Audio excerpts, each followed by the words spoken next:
Universo Podcast. Entonces, el concepto de paternidad empieza a verse más activo todavía. Aquí ya es verbo. La paternidad ya es verbo, ya no es solo sustantivo. sus vos, ¿verdad? No, sino aquí ya es lo que haces. Paternidad es lo que haces. A esto le llaman paternidad intensiva, porque entonces, ¿qué empiezas a hacer? Programás la agenda de tus hijos al 100%.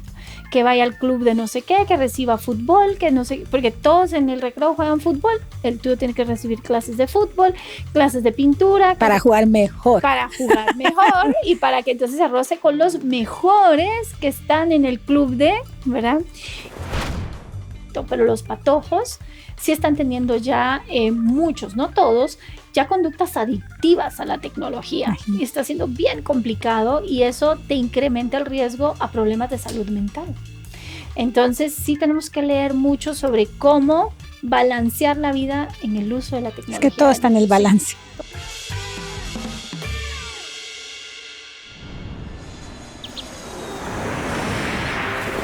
Bienvenidos a Educa Aprendiendo, un espacio para conversar con expertos en educación. El sistema educativo actual no funciona hoy, se quedó obsoleto. Los niños y adolescentes no son nuestro futuro, son nuestro presente. Acompáñanos a construir una nueva educación y juntos descubriremos herramientas y estrategias para potenciar a nuestros hijos. Yo soy Gloria Figueroa y esto es Educa Aprendiendo. Bueno, bienvenidos a otro episodio de Educa Aprendiendo. Hoy estoy muy contenta que tengo aquí a una invitada súper especial que conozco de hace bastantes años y sin embargo me encanta mucho tu forma de trabajar, tu forma de evaluar todo lo que tú haces. Bárbara Mejía. Mucho gusto, qué bueno que aceptaste esta invitación. Y dos veces, ya sabes, sí, un gusto estar aquí contigo, coincidir en un espacio, creo que hemos coincidido en cosas lindas, así que sí. Esta sea una más. Así es, y entonces, solo para que les cuentes, bueno, es licenciada, pero tú cuéntales lo que haces al público y así después entramos en el tema tan lindo que les tenemos preparado. Perfecto, pues quiero decirles que antes que nada soy mamá de dos guapísimos, que uno ya adulto joven y el otro todavía en la etapa de la primaria, así que vivo dos agendas súper lindas desde lo personal como mamá, dos ambientes muy diferentes. Ahora como profesional soy fundadora y directora de un centro para el diagnóstico y la intervención desde lo psicológico y neurodesarrollo para niños con trastornos en lo que es desarrollo infantil y eso me apasiona, me encanta todo lo que es desarrollo, me encanta trabajar en temas de mucho de neurociencia, por supuesto, ¿verdad? Porque viene de la mano del diagnóstico y dirijo desde lo que es administrativo y todo lo que es la parte de intervención, en que todos los servicios que se provean sean de una calidad realmente alta, ¿no? Ese es mi afán, que todas las personas que visiten nuestro centro reciban el mejor de los servicios como familia y no solo al paciente al que se le va a atender. Sí, no solo diagnóstico y terapia, sino que sea algo completo. Sí, el abordaje es familiar, correcto, así es. Pues me encanta. Bueno, y también das conferencias y todo este tipo de cosas. Sí, yo creo que es el hobby, ¿sabes? Sí. Ese es el hobby. Eso. Me encanta, me motiva, creo que me llena de mucha energía. Dedicarse a familias, a trabajar con familias, te lleva a explorar muchísimo sobre tema de paternidad, sobre tema de crianza. Nos lleva también a hablar mucho en diferentes ambientes. Hemos estado en empresas transnacionales, como dulcerías y empresas transnacionales, no quiero mencionar nombres. He trabajado con mujeres en diferentes ámbitos, siempre desde la línea de el crecimiento personal, siempre desde la línea de crianza, paternidad, familia, así que pues todos esos temas se entrelazan, pero me encanta participar en este tipo de actividades y creo que siempre he tenido ese llamado, ¿no? Entonces sí, me encanta, me encanta. Sí, no. Pues me encanta el tema de hoy porque la verdad nunca se me había ocurrido, pero cuando me estabas hablando del tema se me hizo tan lógico. O sea, no sabemos por qué llegamos aquí en el tema de la paternidad, porque no sabemos de dónde venimos, ¿verdad? Y hoy va a ser el tema más que todo como la historia de la paternidad, cómo ha venido evolucionando, ¿verdad? A través de los años. Sí, el tema, mira, me llamó mucho la atención. Sé que todo lo que tú estás abordando ahora tiene que ver con educación, tiene que ver con paternidad, tiene que ver con crianza, y echar un vistazo a cómo hemos evolucionado en este concepto de qué significa ser padres, ¿verdad? Sí. Si vemos hacia atrás, antes de 1970, ser padres era como un sustantivo. Eras papá, mamá, y eso era ser padres, ¿verdad? O sea, un título. Era un título, o sea, lleva tu apellido, lleva el de tu esposo, entonces sos papá, sos mamá, es tuyo, es de aquel, ¿verdad? Y entonces papá, mamá. ¿En qué momento ser padres se volvió en un verbo, en una acción, en un rol más complejo?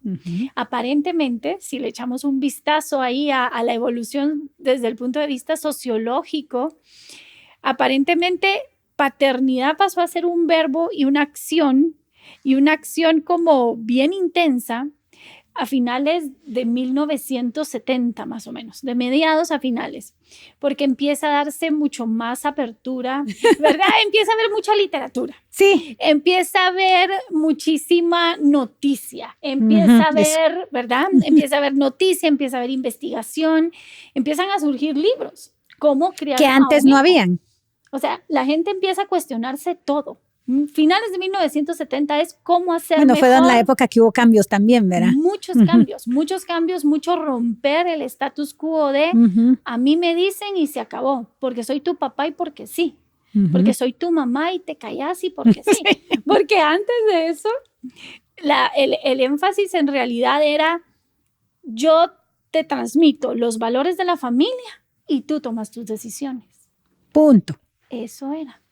Y en eso te afanabas como mamá, como papá, te dedicabas a que la casa funcionara, a que los hijos recibieran su educación, no era una prioridad tan intensa como ahora, y te dedicabas a estar seguro que transmitías los valores, pero dabas mucha libertad en esa época a que los hijos tomaran sus decisiones. Entonces, realmente los hijos navegaban de alguna manera con la responsabilidad y algunas veces con la culpa de las consecuencias que pudieran tener sus decisiones, pero había mucha libertad ahí. O sea, a mí mis papás me enseñaron mis valores, me enseñaron mis principios y he aquí yo tomando mis decisiones. Eso era antes de 1970.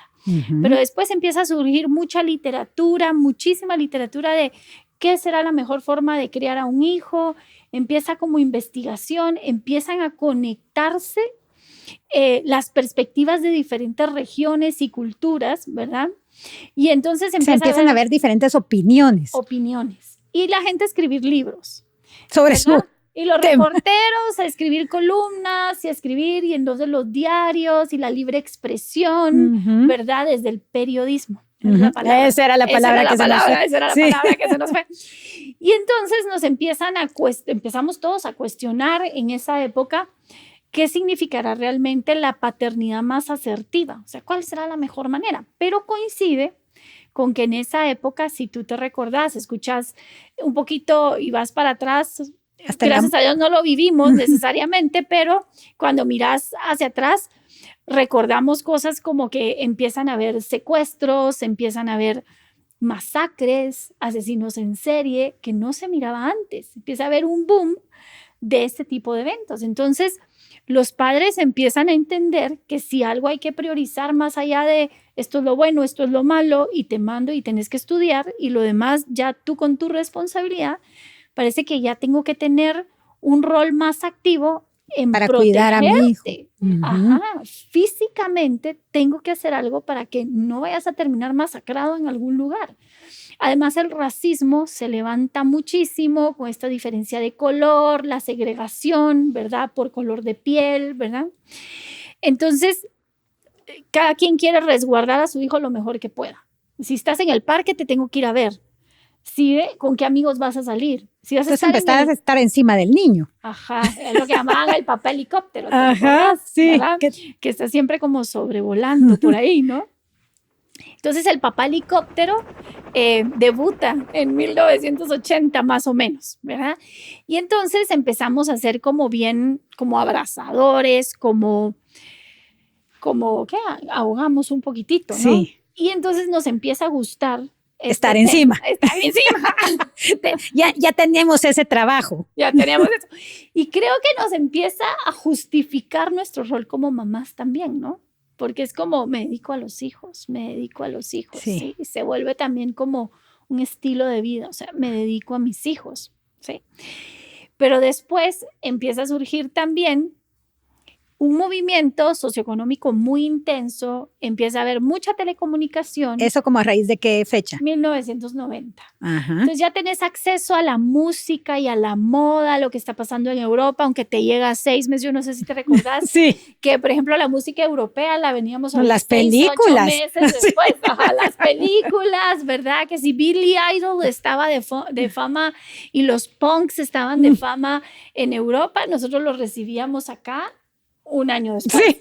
Un año después estábamos con los pelos parados, o si Madonna tenía, no sé si te recordás, el guante y el crucifijo, y entonces todo eso lo recibíamos 6 meses, un añito después. Como sea, lo recibíamos. Sí, ya llegaba. No estábamos como sectorizados, ya sabes, como lo queríamos el guante. Queríamos el guante, comprábamos las botas, ¿verdad? Y oíamos la música y esperábamos que viniera el casetío, el disquito, ¿no? Entonces empieza a haber esa comunicación, pero empieza a haber el interés por el consumo. El que tiene el crucifijo, el que tiene las botas, el que pertenece. Entonces, el concepto de paternidad empieza a verse más activo todavía. Aquí ya es verbo. La paternidad ya es verbo. Ya no es solo sos vos, ¿verdad? No, sino aquí ya es lo que haces. Paternidad es lo que haces. Y entonces, pero qué impresionante, porque te das cuenta que ahí fue donde cambió la sociedad. Totalmente. Pero es interesante ver, o sea, cambió la paternidad porque la sociedad cambió o la sociedad se adaptó a la paternidad que teníamos. Todo es un mix. Todo es un ir y venir, ¿no? Cambias tus hábitos, cambias tu moral, cambias tus normas. Y entonces la sociedad completa empieza a cambiar y lo que se vuelve moda, lo consumen, o sea, consumimos lo que creemos que es muy aceptable, muy agradable, luego se vuelve una norma y luego todo el mundo lo hace y eso hace que yo lo siga haciendo. Sí. Y entonces, ¿ahí qué pasó con la paternidad? Bueno, y entonces empezás a tener miedo de que si tus hijos no accesan a eso que es tan valioso y bien visto, va a ser segregado. A eso llámese este colegio, este tenis, esta ropa, esta marca. O sea, la pertenencia es a raíz de lo que compren o a lo que... De lo que tengas acceso. Pues el tener acceso te da valor en esta sociedad. Y tiene que ver también... No, ya me veo, o sea... No, yo también. Total. Sí. Ya o sea, no me quisiera ver tanto, pero creo que sí. Pero creo que estamos ahí. Sí. Entonces, a esto le llaman paternidad intensiva, porque entonces, ¿qué empiezas a hacer? Programás la agenda de tus hijos al 100%, que vaya al club de no sé qué, que reciba fútbol, que no sé, porque todos en el recreo juegan fútbol, el tuyo tiene que recibir clases de fútbol, clases de pintura. Para jugar mejor. Para jugar mejor y para que entonces se roce con los mejores que están en el club de... ¿verdad? Y el fenómeno interesante ahí, que tal vez no siempre nos damos cuenta, es que si tú le preguntas, cuando vamos a las piñatas y cuando nos juntamos con todas las mamás y que tomamos el cafecito mientras los niños juegan, porque la agenda ya la tenemos bien organizada, ¿qué es lo que te dice una mamá sobre por qué hace lo que hace o por qué lo metió a tal colegio? Es que yo solo quiero que sea feliz. Es que yo quiero que tenga lo mejor y que no pase lo que yo pasé. Es que si yo le puedo dar lo mejor, yo se lo voy a dar, ¿sí? Pero la realidad es que las investigaciones en cuanto a todo el tema sociológico, o sea, socialmente, ¿qué es lo que hay detrás? Es miedo a la desventaja o a una posición desventajosa social. Y es miedo al daño físico, miedo a que si no esté en un barrio seguro o en un lugar seguro, algo puede pasar. Y vaya, si no es cierto. Completamente. Es que es real. O sea, completamente. O sea, yo mía culpa. O sea, mi hijo se fue a vivir a México y yo quería que viviera en este lugar porque sentía que en otro le podía pasar algo. Totalmente, totalmente, porque es real. Bueno, solo pensé en el COVID, ¿verdad? O pensá en los shootings que hay ¿verdad? O pensá en la época, no sé si te recordás, inicios de 1980, finales de 1970, Guerra Fría. ¿Qué pasaba? Todos los estados de sitio que ponían en el país, no te podías transportar de un lugar a otro. ¿Cuánta gente no perdió, papá o mamá, por incidentes de Guerra Fría? Entonces, bueno, pero ahí, sí, pero seguimos viviendo más o menos igual. O sea, ya pasaron esas cosas. Seguís viviendo y ahorita no te libras de alguna situación, un ataque armado. O sea, es real, ¿verdad? Entonces es difícil culparnos de, ay, qué ridículos, nos estamos volviendo papás absorbentes que queremos. Algunas personas, su presupuesto más grande es la escuela de sus hijos o el colegio privado de sus hijos. Es más fuerte que casa, que carro y que incluso comer. Pero le vas a dar eso porque por temor. Entonces sí nos movemos mucho en base al miedo. Eso te iba a decir, o sea, querés estar en este lugar, querés tener estas cosas, querés manejar este carro, querés que tus hijos se vayan a estudiar, yo en el colegio donde están mis hijos, o sea, es una cosa de que quieren que se vayan a estudiar a ciertas universidades, Bárbara, que digo yo, pero ¿qué onda? Aparte siento que están sobrevaloradas esas universidades para ahora que puedes aprender de todos lados también. Entonces digo yo, pero es aquella cosa que parece que algo se les va a escapar de las manos si no van ahí, ¿va? Así es. Y después lo ves con los años, regresan de esas universidades acá y no saben qué hacer. Pero entonces nosotros como padres, ¿por qué queremos eso? Miedo a, si yo no le aseguro una posición ventajosa socialmente, ¿qué va a pasar? Tiene menos privilegios, por lo tanto va a haber mucho más sufrimiento, va a haber menos oportunidades, o sea, empezás como va a sufrir. Va a sufrir. No va a ser feliz. No va a ser feliz. Sí. No va a ser feliz, entre otras cosas. Y eso ha traído también mamás sobresaturadas de muchísima demanda, ¿verdad? Estresados en trabajo, porque ¿cuánto tenés que generar para que estén en esos lugares que tú crees que son los mejores? Y mucha mamá te dice, otra vez aquí nos vemos bien reflejadas algunas, no sé vos, yo hablo por mí. Muchas mamás decimos, no, es que yo quiero trabajar porque quiero desarrollarme profesionalmente.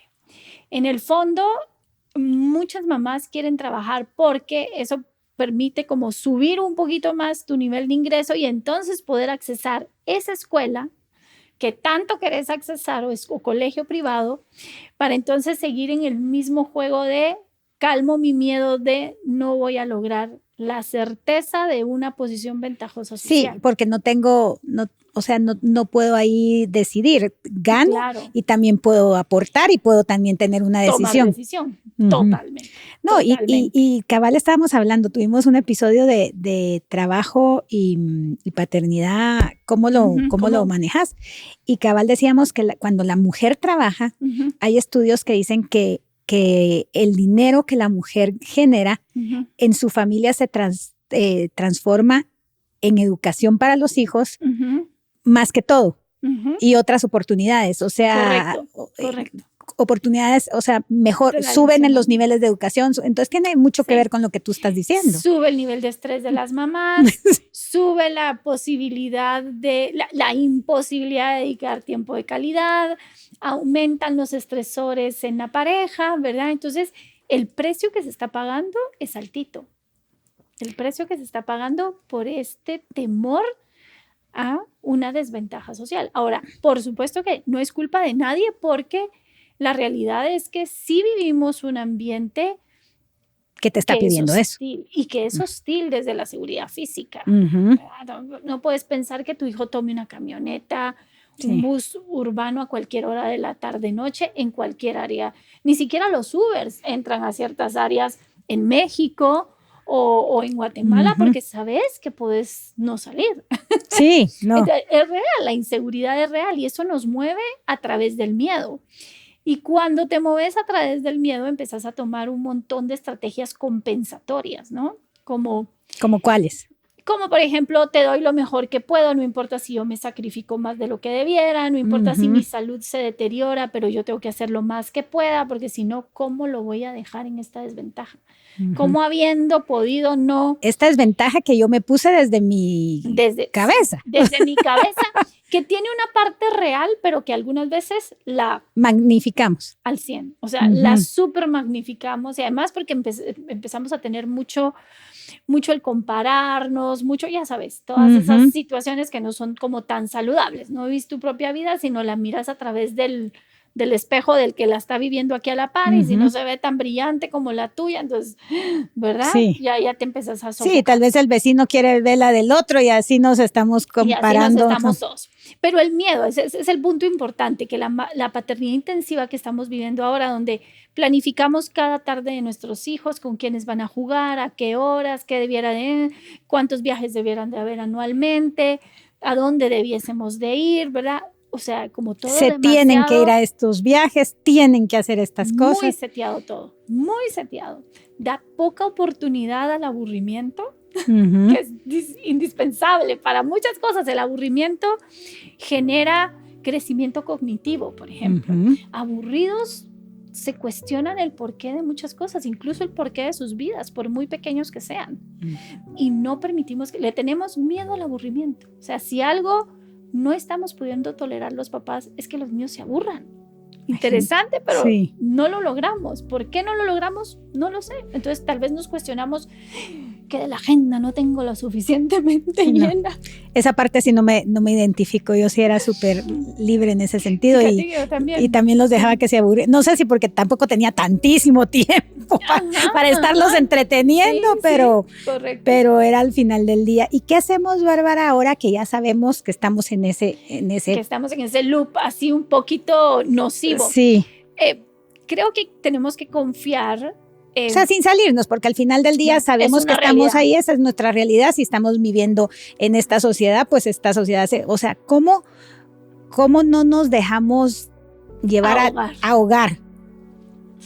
Mira, creo que siendo honestos y manteniendo como el equilibrio es una realidad. Vivimos en tiempos inseguros y vivimos en tiempos que nos demandan el poner a nuestros hijos en la mejor posición posible para sus ventajas, pero ¿cómo no lo volvemos algo tóxico para la salud nuestra como padres de familia? Y también cómo en ese proceso no restamos oportunidades a nuestros hijos a desarrollarse desde lo interior. Primero te diría no tener miedo al aburrimiento de los hijos. O sea, no cada vez que digas que estoy aburrido, vea qué hace. No, yo literal les he dicho a mis hijos cosas porque sé que les choca, y entonces así como, ay, mi mamá, otra vez, y seguro ya no me preguntan tan seguido, es, jalate el pelo o rascate el ombligo, ya probaste. Y un día, mi más chiquito, le dije, mire, ¿por qué no te vas a rascar el ombligo? O sea, si realmente no se te ocurre otra, es que tú no quieres que use el teléfono, tú no quieres que use el no sé qué, tú no quieres, no, o sea, anda a pensar contigo mismo, ¿verdad? Regresa con un barco gigante hecho de papel y tape. Y me dice, mamá, fíjate que se me ocurrió. Y le digo, no, ya ves que sí funciona. La creatividad surge en el aburrimiento. Exacto. Y el aburrimiento también se vuelve muy importante porque aunque seas muy pequeño, estoy hablando de niños de 5 o 6 años, de todas maneras empieza a darte la oportunidad de vivir contigo mismo. Algo que nos está pasando en la sociedad actual es no sabemos estar solos. No nos caemos bien.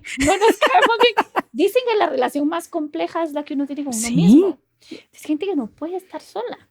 Hay gente que no puede decir, ok, me quedo en la casa, todo el mundo se va y no voy a hacer nada. O sea, no voy a estar en redes sociales, no voy a chatear, no voy a hablar, no voy a llamar a mi prima, a mi hermana, a mi mamá. ¿Verdad? No, voy a estar, punto. Un café, una silla y... Si quiero leer, leo. Si me quiero dormir, me duermo, medito, hago lo que quiera. Vaya, no, sabes que no logran. Mucho joven no sabe, mucho niño no sabe qué es estar consigo mismo. Y entonces luego vienen los problemas existenciales, porque si no tenés quien te entretenga y no tenés una vida intensa y no tenés estas emociones a otro nivel. Y por eso habrá aumentado los suicidios en adolescentes. Es multifactorial, es estrés de muchos lados. La pandemia sí trajo un incremento terrible de suicidio. por el tema de ansiedades. Es un tema súper interesante que podemos tratar en otro momento. La pandemia ahí lo vamos a apuntar para la próxima. La pandemia nos trajo una ola de desbalance emocional súper fuerte. Nos confrontó con nuestra identidad de muchas maneras y no estábamos listos. Pero sí, el aburrimiento. El segundo punto importante, cómo no morir en el intento de la realidad se impone, pero yo quiero mantener un balance, es estar conscientes de qué nos motiva a mantener estas agendas tan intensas. Sí, yo sé, tengo el interés de que mi hijo tenga la mejor posición social ventajosa posible que yo le pueda dar, pero ¿hasta dónde estoy llenando mis propios sueños en mi hijo? ¿Hasta dónde estoy depositando lo que yo hubiese querido tener, darle lo que yo no tuve, lo que yo no pude, lo que yo hubiera querido hacer, pero no me dio tiempo, mis papás no tenían el dinero para? Entonces, frenar y decir, ¿esto es un deseo mío en mi hijo o en realidad lo necesita? En realidad lo necesita, ¿sí?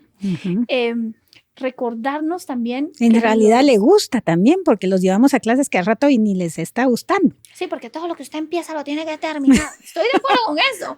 Pero claro, lo empecé porque era tu rollo que me volviera atleta de alto nivel en natación. Yo quería aprender a nadar y no ahogarme, pero ahora vos resulta que querés que compita. ¿Me entendés? ¿Hasta dónde?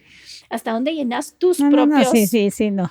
Eso es bien fuerte. Y lo hace a uno cuestionarse, o sea, al final del día, ¿por qué lo estás haciendo? ¿Por qué? Entonces, meditar seguidito sobre esta agenda que aquel lleva, ¿es mía o realmente es de él? ¿Verdad? Disminuir en la medida de lo posible el exceso de actividades extracurriculares y permitir interacciones sociales no tan supervisadas. La pandemia nos trajo niños de cristal terrible. Todos parecían hijos únicos cuando regresaron al colegio. Fue una crisis espantosa de nadie sabía cómo socializar. Fue increíble. Y encima con la mascarilla no se escuchaban, no hablaban igual, no, era todo un tema que todavía estamos ahí con el aftermath, ¿va? No, yo creo que a ti te llegaron más terapias o no, habla, sí. Así. Pero no tenés idea, había un momento teníamos lista de espera por niños con trastornos de ansiedad y adolescentes con temas de suicidio, cosa que nunca habíamos visto a ese nivel en la clínica. O sea, el recuento de los daños post pandemia cuando empezaron los colegios presenciales fue un fenómeno que se marcó así. Empezaron los híbridos de que iban 2-3 días y se quedaban 2-3 días en casa y empezó a escalar la cantidad de consultas por trastorno de ansiedad. Por ir al... Ajá, es que pensalo, ¿qué es lo que estábamos haciendo inconscientemente con nuestros hijos? Les decíamos, ya puedes ir al colegio.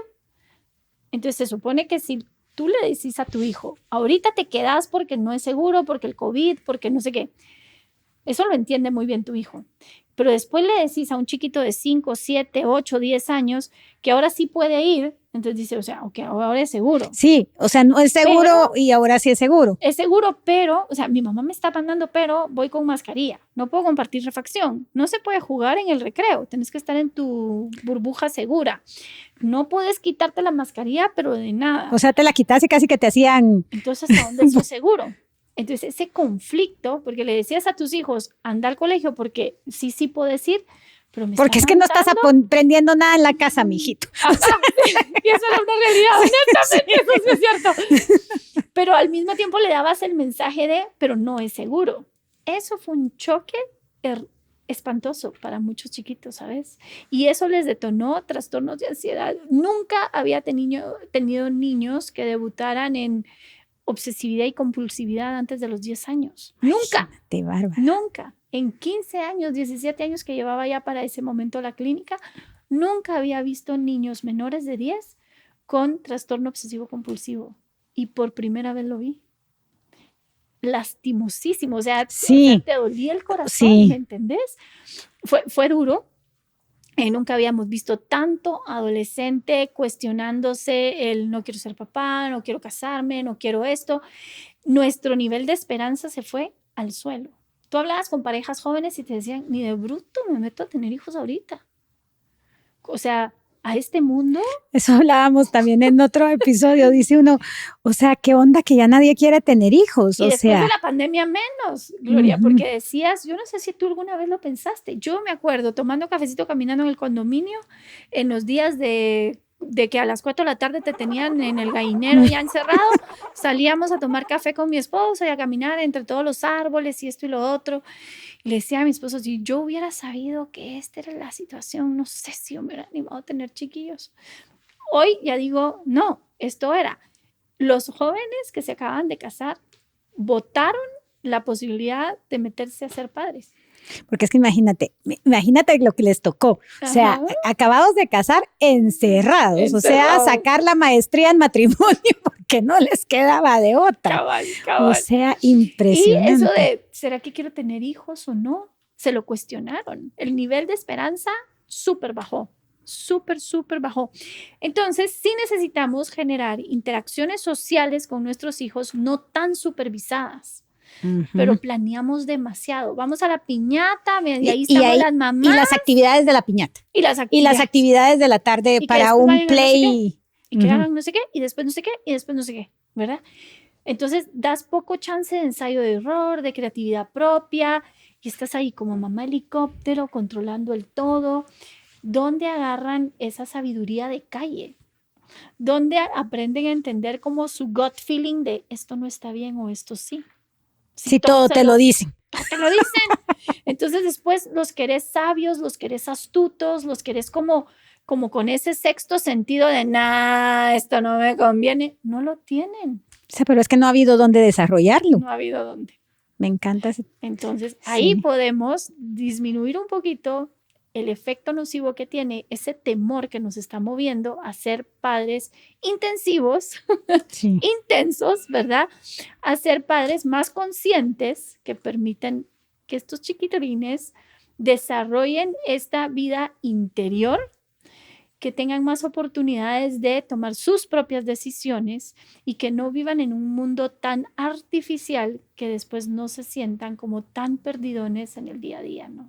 Y no se sientan parte del mundo. Parte del mundo, ¿sí? O de un mundo que si de repente siento que no me lo tenés armado, no sé cómo hacerle, pues, ¿verdad?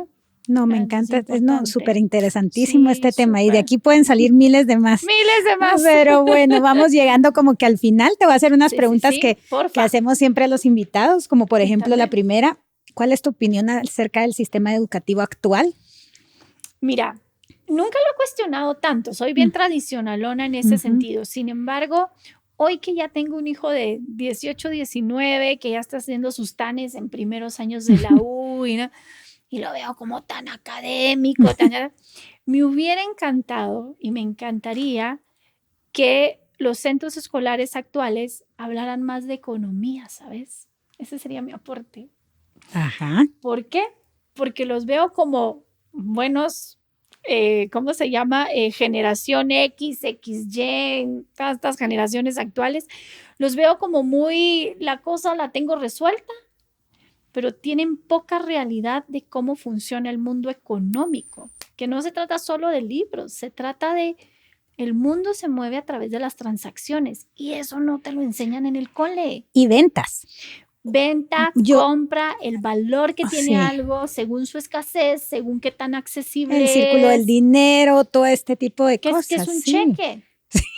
Me llama la semana pasada mi hijo y me dice, no está aquí en el país, me dice, mamá, yo no tengo facturas, ¿verdad? Y le digo, ¿cómo vas a tener facturas? No ganas ni un centavo, mijo. Vida mía, ¿no? Es que fíjate que me dan un trabajo, pero que sí puedo emitir factura. Bueno, dile si yo te puedo dar una factura por servicio profesional con mucho gusto.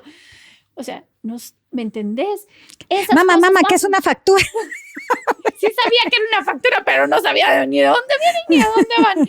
Entonces le digo, no te preocupes. Y esos principios de la economía, yo sí las metería desde temprana edad. No, y yo también había, bueno, a mí me encanta todo lo que es ventas, pero no ventas, o sea, hasta venderte tú mismo. O sea, ¿cómo vas a ir a pedir un trabajo? O sea, tienes que saber venderte, si no, ¿cómo? Sí. Y el otro punto que yo agregaría, que esto es un poco que me pueden satanizar por esto, pero lo voy a decir. No creas, aquí han venido todas a decir cada cosa que te digo que no, te estás quedando corta, ¿vale? Eso está bueno, he estado prudente. Sí. yo metería un poquito más de la conciencia sociopolítica de nuestro país. Ajá. ¿En qué sentido? ¿Nunca has visto, verdad? Yo ya voy estudiando 3 veces el libro de sociales de primero y segundo primaria, ¿no? Porque tienes que hacer las tareas con los niños y además el primero primaria me agarró en pandemia, entonces era así como... Me lo eché todo, dice. Me lo eché completito. Yo estaba esperando mi diploma y nunca me dieron, pero... y con mi grande también, cuando tú lees los libros de sociales de nuestros hijos, estoy segura que esto es para toda Latinoamérica, tú ves como esta retórica de los ricos en contra de los pobres todo el tiempo. Y después decimos que por qué están así. Y después decimos que por qué, ajá. Entonces, ¿por qué tienen estos pensamientos? Nuestros libros de sociales necesitan una perspectiva más balanceada, porque entonces generas más segregación de clases desde el principio. Es que te voy a decir una cosa, yo creo que esos libros ni se han revisado. No, o sea, te los dan porque hay que cumplir. Total. Pero no saben qué están dándole No. Y todo esto de los genocidios y que los desgraciados con dinero siempre haciendo desgracia a los pobres indígenas. Tú háblale a un indígena, son los más comerciantes que hay. Esa mara hace plata, ¿me entendés? Sí. Son pilísimas en el comercio. Entonces no son las víctimas que muchas veces te plantean en los libros. Sí. Entonces se empieza a generar esta como postura siempre como segregada del rico contra el pobre, que no te lleva a nada, o sea, no te provoca. No están, o sea. No te aporta. Y la realidad de nuestro país no ha sido tan así, ¿me entendés? La Guerra Fría la plantean desde un punto de vista súper retorcido que solo genera más división y más sensación de pobre, la gente. Y no es así. La riqueza, el que genera riqueza beneficia a todo mundo, salvo la ilícita, ¿no? Pero sí. La riqueza tal cual genera oportunidades de trabajo. Claro. Entonces, ¿por qué esa polaridad? Nuestros libros de historia social necesitan ser escritos desde otro ángulo. Pues espero que lo escuchen aquí alguien que tome decisiones ahí, llámese Ministerio de Educación. Llámese ministerio o incluso a través el de mismo colegio o a través de entidades privadas que hicieran como seminarios, diplomados para patojos que pudieran ser llevados a los colegios donde se vea una teoría económica mucho más certera, que le ayude a este patojo a salir y que cuando sale o de abogado o de marketing o de publicista sepa cómo hacer negocio con eso. Sí. Pero muchos, o sea, están en... No, el 99.9%. Entonces sí necesitaríamos más educación económica. ¿Cómo funciona? ¿De dónde viene el dinero? Eso te digo, el famoso círculo del dinero. El dinero nadie sabe, o sea, un patojo no te sabe explicar de dónde sale el dinero. No, o sea, el dinero es lo que me da mi papá para gastármelo, pero ¿qué es el dinero? Es una representación Diría mi hija, física. hace un cheque, me decía de chiquita, hace un cheque. Sí, yo, nena, no, pero no ahorita, hay que ver cuánto hay en la cuenta. No, es un cheque. Hace un cheque. Comprámelo. Por ahí va la cosa. Pero ¿de dónde sale? ¿Qué es el dinero? Esa moneda o ese billetito o esa transacción, o sea, ¿de dónde vino? Me parece muy interesante tu respuesta, diferente a lo que nos han dado. Nunca nos enseñan sobre eso. Básico para salir adelante como país.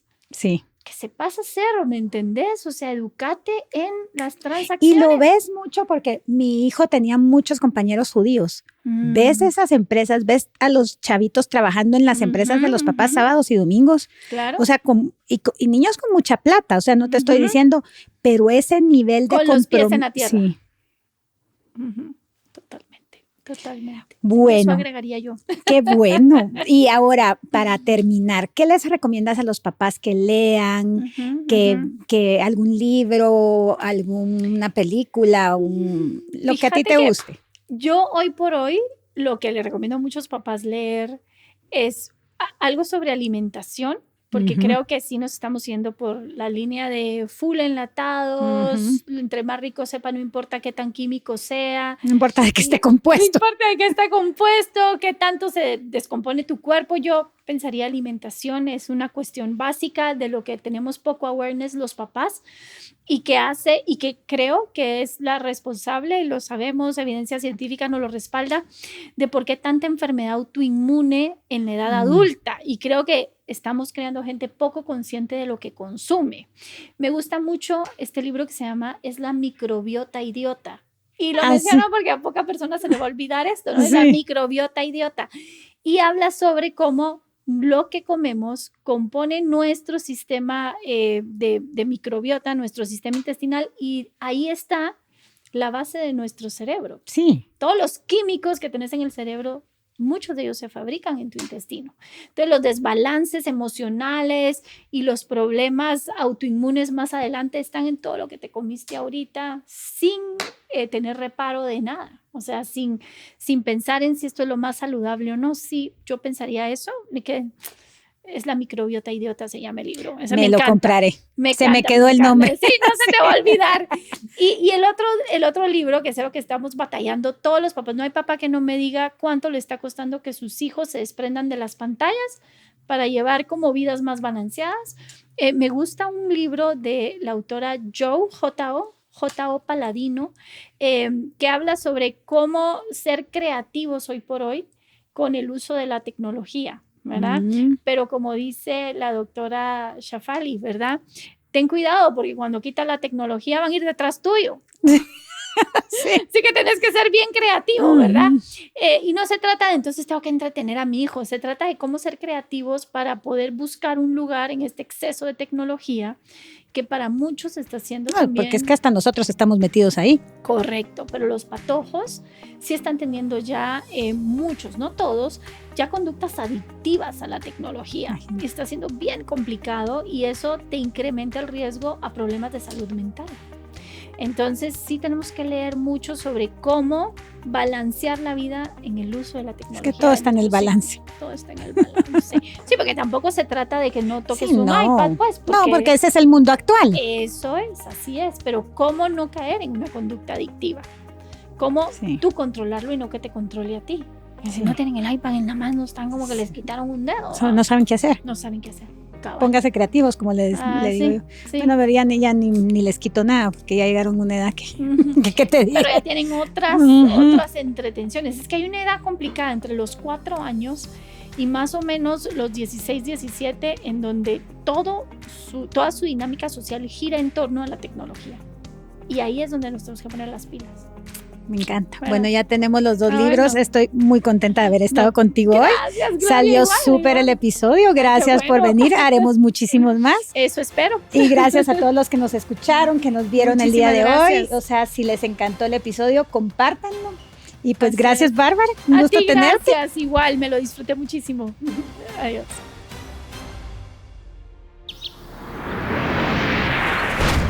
Y ya se nos acabó el tiempo. Pero nos vemos en otro episodio de Educa Aprendiendo, un espacio para conversar con expertos en educación. Y por favor, comparte este episodio con otros papás que quieran descubrir herramientas y estrategias para potenciar a sus hijos. Suscríbete hoy en Spotify, Apple Podcast o en tu aplicación favorita para escuchar tus podcasts. Y activa la campanita para que te avise cuando tengamos un episodio nuevo. No se te olvide seguirnos en todas nuestras redes sociales como Colegio Taix Plus y @Gloria de Figueroa. Hasta pronto.